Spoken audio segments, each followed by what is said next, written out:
Coronavirus, Brian May pour le véganisme et Paul McCartney contre les marchés flottants. Les deux stars se sont exprimés sur les enseignements à tirer de cette crise que nous vivons actuellement et des habitudes que nous devrions, selon eux, réexaminer. Brian May, le guitariste de Can, pense que le véganisme est le futur de l'humanité suite à cette épidémie qui a mis le monde sur les genoux. Il explique que cette pandémie forcera les gens à réévaluer leur relation à la viande suite aux suppositions que la maladie proviendrait de ces marchés traditionnels dans la ville chinoise de Wuhan, qui a pour particularité de vendre des animaux vivants.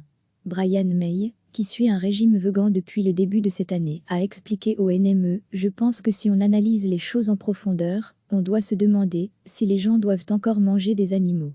C'est une question essentielle. Cette pandémie semble provenir de personnes qui ont mangé des animaux, et il devient de plus en plus clair que le régime carnivore n'est pas le meilleur pour notre santé.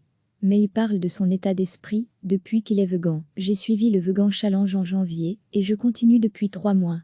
Pour moi, c'est toute une expérience, car cela fait longtemps que je défends la cause animale, alors que je mangeais encore occasionnellement des animaux. Devenir végan, c'était une simple décision, et je n'ai pas fait étalage de cela, mais aujourd'hui, nous constatons que le fait de manger des animaux nous a mis sur les genoux, en tant qu'espèce vivante.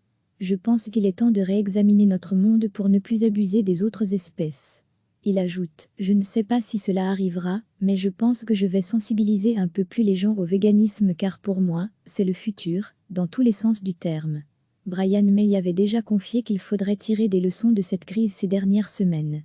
Paul McCartney a, quant à lui, demandé qu'on cesse d'organiser ces marchés en Chine, qu'il a qualifié de moyenâgeux dans une interview avec Howard Stern ce mardi, 14 avril.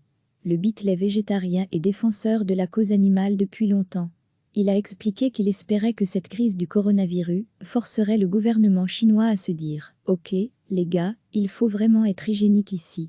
Il a ajouté « Ça a le même effet que s'il lançait des bombes atomiques, ça affecte le monde entier.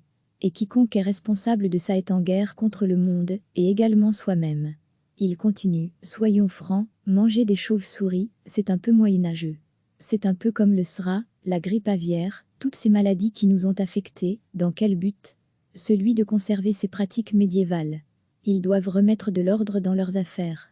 Et cet événement pourrait faire bouger les choses. Si cela ne fonctionne pas, je ne sais pas ce qui le fera. Il n'y a cependant toujours pas de preuve officielle que le fait de manger des chauves-souris soit à l'origine du virus. D'autres études scientifiques ont aussi suggéré que la maladie proviendrait de serpents ou du pangolin. Beaucoup ont également tenu à préciser que même si la maladie était à l'origine présente chez les animaux avant de se répandre chez les humains, il ne faut pas directement blâmer les coutumes alimentaires de pays étrangers. Ce n'est pas seulement un problème de consommation d'animaux exotiques en soi, a expliqué le professeur Adam Conrad Scott, spécialisé dans la sécurité sanitaire à l'université de Sydney. Nous devons faire attention à ne pas condamner directement des pratiques culturelles. Recevez chaque jeudi matin un aperçu de la programmation à venir. Les deux stars se sont exprimés sur les enseignements à tirer de cette crise que nous vivons actuellement et des habitudes que nous devrions, selon eux, réexaminer.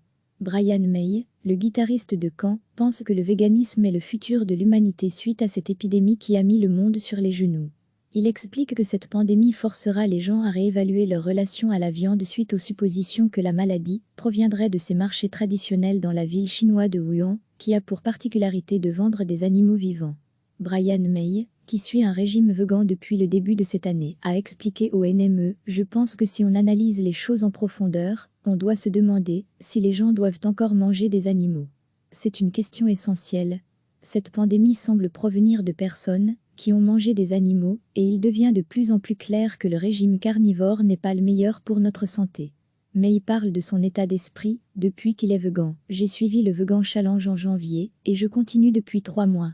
Pour moi, c'est toute une expérience, car cela fait longtemps que je défends la cause animale, alors que je mangeais encore occasionnellement des animaux. Devenir végan, c'était une simple décision, et je n'ai pas fait étalage de cela, mais aujourd'hui, nous constatons que le fait de manger des animaux nous a mis sur les genoux, en tant qu'espèce vivante. Je pense qu'il est temps de réexaminer notre monde pour ne plus abuser des autres espèces. Il ajoute « Je ne sais pas si cela arrivera, mais je pense que je vais sensibiliser un peu plus les gens au véganisme car pour moi, c'est le futur, dans tous les sens du terme. » Brian May avait déjà confié qu'il faudrait tirer des leçons de cette crise ces dernières semaines. Paul McCartney a, quant à lui, demandé qu'on cesse d'organiser ces marchés en Chine, qu'il a qualifié de moyenâgeux dans une interview avec Howard Stern ce mardi, 14 avril. Le Beatle est végétarien et défenseur de la cause animale depuis longtemps. Il a expliqué qu'il espérait que cette crise du coronavirus forcerait le gouvernement chinois à se dire « Ok, les gars, il faut vraiment être hygiénique ici ». Il a ajouté « Ça a le même effet que s'il lançait des bombes atomiques, ça affecte le monde entier. Et quiconque est responsable de ça est en guerre contre le monde, et également soi-même. » Il continue « Soyons francs, manger des chauves-souris, c'est un peu moyenâgeux. C'est un peu comme le SRA, la grippe aviaire, toutes ces maladies qui nous ont affectés, dans quel but ? Celui de conserver ces pratiques médiévales. Ils doivent remettre de l'ordre dans leurs affaires. Et cet événement pourrait faire bouger les choses. Si cela ne fonctionne pas, je ne sais pas ce qui le fera. Il n'y a cependant toujours pas de preuve officielle que le fait de manger des chauves-souris soit à l'origine du virus. D'autres études scientifiques ont aussi suggéré que la maladie proviendrait de serpents ou du pangolin. Beaucoup ont également tenu à préciser que même si la maladie était à l'origine présente chez les animaux avant de se répandre chez les humains, il ne faut pas directement blâmer les coutumes alimentaires de pays étrangers. Ce n'est pas seulement un problème de consommation d'animaux exotiques en soi, a expliqué le professeur Adam Conrad Scott, spécialisé dans la sécurité sanitaire à l'université de Sydney. Nous devons faire attention à ne pas condamner directement des pratiques culturelles. Cliquez sur s'abonner pour recevoir les dernières nouvelles.